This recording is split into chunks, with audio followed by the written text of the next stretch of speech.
bon man dama ni en fait war na mën a am ay panel sax sur cette question là non si parce que comme ñun on nous a moom xam ne namp nañ moom namp un peu parce que man j'ai toujours dit am na ñoo xam ne sax dañ ma siy mere mais j'ai toujours dit que la gauche au Sénégal est devenue une gauche de droite à droite la gauche elle est devenue une gauche de droite à droite waaw si par rapport ak li nga xam mooy renier li nga xam mooy idéologie de gauche yi si mode de gouvernance si xalaat ak si gis-gis si doxalin lépp la ñu doon mettre en avant si li nga xam mooy idéologie si wàllu gauche bi dafa wëlbatiku nekk une gauche c'est une gauche qui s'est transformée en gauche en une gauche libérale c'est pourquoi j'ai dit une gauche de droite à droite mais également une gauche boo xam ne en réalité elle est devenue une gauche bourgeoise une gauche de bourgeoisie mais dans sa tactique politique boo xoolee man mën naa bu amoon di foofu lu tax loolu moo lay wax ni Ousmane Sonko quand même donc voilà c'est un grand stratège parce que bu ñëwoon tey ni par exemple moom idéologie de gauche la épuisé en fait mën nañ ko seexal ay combat yoo xamante ni peut-être du combat moo tax c'est quelqu'un koo xamante ni c'est quelqu'un de très réfléchi en politique même si dans le programme da ngay xamante ni quand même donc voilà loolu en fait les aspects sociaux donc l'idéologie socialiste donc voilà bëri na ci par exemple ñu ne non ñoom organiser manifestation Papa du gis nañ fa drapeau Russie mais kan moo ko fa andi wala ñu gis nañu drapeau MFDC ça veut dire mais ku jàng un peu Gustave Le Bon par rapport à la notion de bestialité de la foule mais la foule on la contrôle pas Djibi c'est-à-dire que kay ñëw di andi courant gammée sax la courant gammée de Hitler sax mais fu mu koy yëkkatee yow c'est-à-dire que mënoo ko contrôler mënoo ko mesurer borom altine yi wax na fi lu ne sa xarit Madiambal borom altine yi wax na fi lu ne borom altine yi bind na fi lu ne borom altine yi bind na fi loo xam ne si wàllu xeet la wàllu waaso borom altine yi bind na loo xam ne ça remettait même en cause notre commune volonté de vivre ensemble bataille moo fi génn coowal général voilà borom altine yi amul lu mu fi waxul borom altine yi sa voilà borom altine yi am na loo xam ne yëkkati na ko fi aujourd'hui borom altine yi dafa woon Sénégal yi kanamam que ne moom dafa mës a làqatu si liggéey gii pour véritablement mën di jàllale ay messages yoo xam ne fële lay jóge si politiciens yi borom altine yi lu tax tey jii muy wut pour dem assemblée lan moo ko motiver dëggantaan parce que wax naa la fi ñetti catégorie ñoo fi nekk dafa am première catégorie nga xam ne moom nañu doon député rek te di nga ko gis si ñenn yi nañ doon député rek nekk député daa neex kat te yow biir da lay garanti juróomi at voilà nañ nekk député rek deuxième catégorie bi même si immunité ne veut pas dire impunité am na ñoo xam ne coûte que coûte nañu am immunité même si immunité ne veut pas dire impunité troisième catégorie bi mooy ñi nga xam ni dañuy fexe nañu xeexee pour que ñi nekk si nguur bu ñu am la majorité absolue ba nga xam ne même li nga xam ne mooy trois cinquième yi nga xam ne mooy tax sax nga am 99 mën a laal yenn yi si la waa organique kii demoon sax voilà doo ko am trois catégories ñoo fi nekk jibi trois catégories yi ñoo fi nekk donc moo taxit doo lu bari nag il faut nga observer ko oui. kon en tant que journaliste yow vous avez été satisfait ci li ñu la proposé ci wàllu contenu ci débat yi ci campagne bi bien sûr. ah mais débat pas tout le monde nécessairement pas tout le monde am na ñoo xam ne malheureusement peut-être am ñu dayoo amuñu siiw comment on appelle ça encore siiwaange. ah siiw nañu daal waaw amuñu siiw boobu quoi. comp donc te pourtant ñu ngi def ay discours responsables tenir ay discours responsables mais am na si ñoo xam ne leur malheureusement ils ratent leur campagne parce que pour eux ils doivent battre campagne en véritablement n'ayant une seule cible mooy Sonko. c'est-à-dire que écoute si c'est la personne tu ne parles que de la personne tu n'interviens que sur la personne tu ne tires que sur la personne en réalité du point de vue de la communication de manière globale je dis bien du am li nga xam ne mooy percée. du am percée tey yow boo xëyoon fii du ko xëy Sénégal 7 suba ba ngoon nga tegal ñu benn Youssou Ndour rek xam nga débat bi gars yi naan oh neex na Djibi yaa ngi waaye mais Djibi bi cons neex na waaye boo ko tegee nga ñëw fi 9h di ko bëgg a teg ba 12h bu yàggee day sàppi nit ñi c'est la voilà. mais c'est important alors ki mu wax mooy Ousmane Sonko mooy tête de liste Pastef déjà on a vu du côté de la mobilisation comme de l'organisation en peu de jours bon li mu def ci ay tour bëri na man je me suis dit comment ça c'est waaw loolu lu ngeen toggoon la wala lan la quoi quel est le secret véritablement. waaw xam nga nee naa la Ousmane Sonko quand même avec le Pastef dañu nekk une machine électorale parce que dañu am expérience. nee naa la dafa nekk tête de liste 2017. nekk candidat en 2019 ñëw 2022. mu nekk candidat élection locale. wër fépp campagne 2022 nekkul candidat mu wër fépp. 2024 nekkul candidat aussi mu wër fépp. te élection yëpp boo xoolee yi mu def yooyu yëpp succès la ci jëlee depuis plus fort reste bi parce que boobu ñu ngi koy doog a xam Ousmane Sonko amul élection bu mu ñëw te amu ci moom dividende yi récolté wu ko donc loolu da ko jox expérience beneen bi mooy je pense que wax nañ ko fii sànq le parti Pastef c'est un parti très bien organisé te loolu dafa lay wan la légitimité bi ñu am mooy c'est un parti suffisamment implanté mais aussi dafa am un programme moo tax soo jëlee le référentiel 2050 bu ñu xoolee les pôles mais noonu la ñu bâtiré en réalité donc campagne bi stratégie bi. d'ailleurs bu ngeen génnee bu ngeen déggee Ousmane Sonko buy wax ci référentiel bi ni mu ko maîtriser. ñu koy wax parce que da ko maîtriser parce que xam na fi mu jëm. buy wax rek da ngay xam ni dafa maîtriser le référentiel. et buy wax et puis bu demee ci aussi donc ci benn terroir bu toogee di wax da ngay xam ni kii maîtriser na la fi xew. xam na ko donc loolu c'est très bien préparé. donc moo tax ma ne la Pastef a de l'avance moo tax ñu koy gis sur le terrain avec des discours pointus donc du ma la nëbb c'est quelque chose boo xamante ni ça a été très bien préparé pour tout simplement donc préparer les élections législatives au-delà des élections législatives dama waxoon ne Ousmane Sonko était en train de briser le système par le bas et il était en train de réformer le système par le bas en fait dafa jox la politique ses lettres de modernité maanaam pour la première fois da nga daan gis ñuy def bokk na boobu yoruñu woon nguur gi mënuñu woon a bu ñu laajee Dakar Arena dañ ñu ko doon bañal par exemple mais tey lu mu wane keroog avec Pastef nga gis ni ban homme politique moo mun a wax Dakar Arena ñëw leen ngeen cotiser ngeen gi mu doon guichet fermé en vérité nit ku la jox xaalisam dina contrôler fi nga koy def et puis dina ci jox intérêt parce que danaan kat man cotiser naa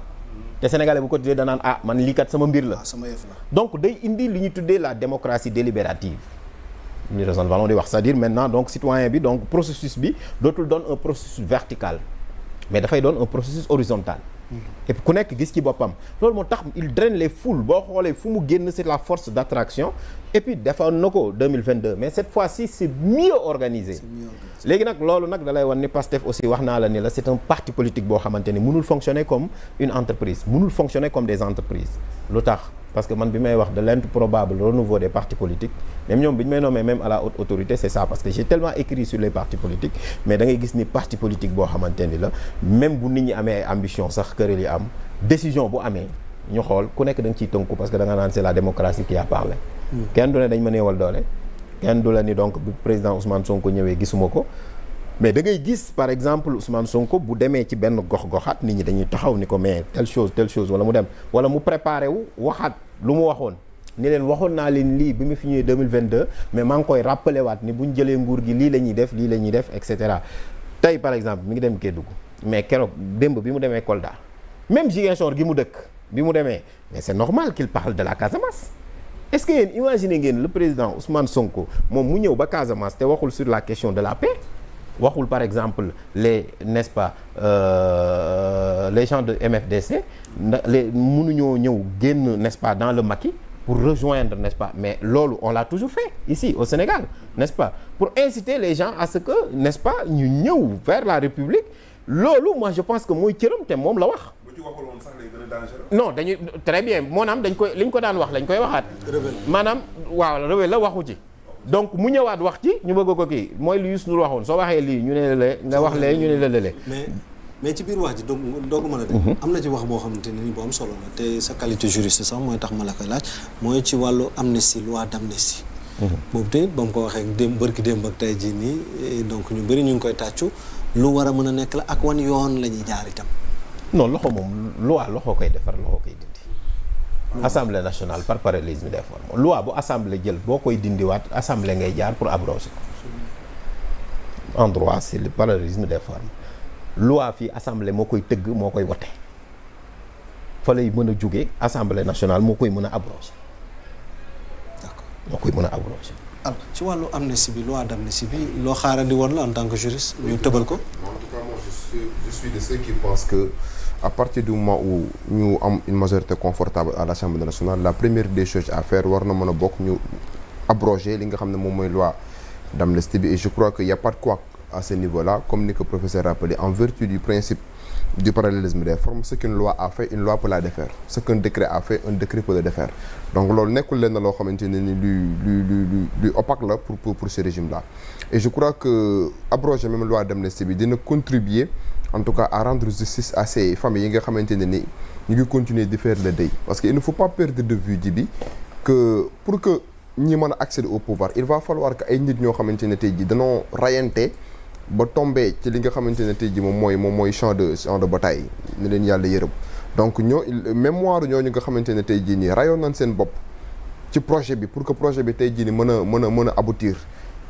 porter en tout cas li nga xamante ne tey jii moom mooy Pastef au pouvoir, et ne serait-ce que pour rendre justice à ces victimes là, yaakaar naa ne war na noo mën a abroger li nga xam ne moom mooy loi d'amnistie bi. Au-delà de ça aussi, loi d'amnistie bi buñ ko abrogé dinañ mën a permettre aussi à des gens yoo xamante ne tey ji période bi nga xamante ne tey ji mooy 2021 à 2023 fait yi ci am fait politique yëpp am na ci yoo xamante ne tey ji mënuñu ko bàyyi noonu ma nax saay, parce que l'ancien régime en tout cas dafa franchiroon le Rubicon en ce qui concerne la répression forte bi nga xamante ne doon na ko exercer sur des citoyens,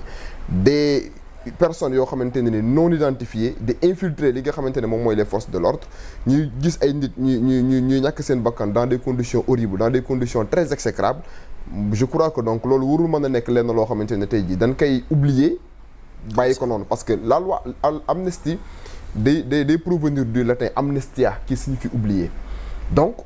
lépp la ñuy oublier, lépp la ñuy fàtte. Donc bu fekkente ne par exemple ay xeetu ñaawteef yu toll noonu jot na fee am ci Sénégal pendant cette période là muy 2021 ba 2023, puisque comme on a l'habitude de le dire, duñ amnistie ay nit en tant que tel, mais on amnistie des faits. Donc faits politiques yooyu am na ci yenn yoo xamante ne ça mérite aujourd'hui bu fekkente ne par exemple am na une majorité confortable à l'Assemblée nationale ñu abroger loi bi de telle sorte que ñi nga xamante ne tey jii war na leen a traduire devant les juridictions répressives par rapport à des manquements graves yoo xamante ne tey jii doon nañ ko def ba mu entraîner la mort de beaucoup de Sénégalais yoo xamante ne tey jii nii kat lenn rek loon doon joytu, lenn rek moo doon taxoon a jóg mooy seen moomeel, la souveraineté. Lenn rek loon doon joytu mooy def de telle sorte que justice bañ a nekk lenn loo xamante ne day nekk une justice infoédée, encartée, ou bien une justice en tout cas qui fonctionne selon les désirs et le bon vouloir du prince. Donc yaakaar naa ne moi je suis d'avis à ce que tey jii bu ñu demee ba nga xamante ne tey jii nii am na majorité confortable ñu supprimer loi d'amnistie bi, mettre en œuvre li nga xamante ne moom mooy la haute cour de justice, parce que j'avais dit la fois passée ma ne par rapport à la compétence xam nga on a déjà mis en œuvre le pôle judiciaire financier, mais pôle judiciaire financier am na ñoo xamante ne sur le terrain des droits mënu leen fa poursuivre,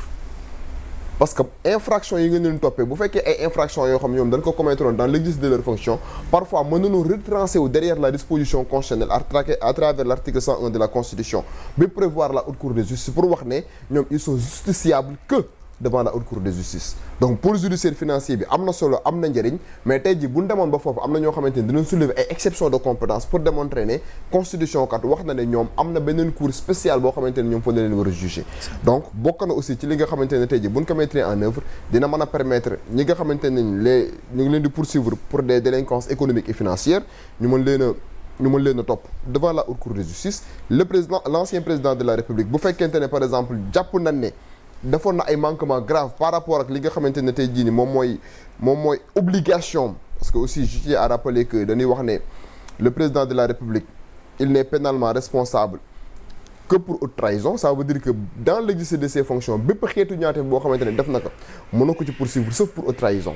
Et en la matière je crois que la haute trahison n'est pas encore définie. Il n'y a pas une acception boo xamante ne nii jox nañ ko haute trahison. Peut-être dans la doctrine il y a des doctrinaires yoo xamante ils ont essayé de donner un contenu concret par rapport à cette notion de trahison, mais moi j'avais dit ici ci émission bu muy mujjee ñëw Sénégal c'est mën na leen c'est pas parce que tey jii nii au Sénégal on n'a pas défini, on n'a pas donné un contenu concret par rapport à cette notion de haute trahison que tey jii bu ñu demoon ba war a poursuivre le président Macky Sall duñ ko poursuivre. am na ay faits yoo xamante ne tey jii nii bu boobaa ñi nga xamante ne ñoom ñoo war a siéger devant la haute cour de justice mën nañ ko appréhender, mën nañ ko qualifier comme de la haute trahison bu boobaa. C'est important. Voilà. maa ngi ubbi benn parenthèse pour un peu sortir ñëwaat nag mais par rapport ak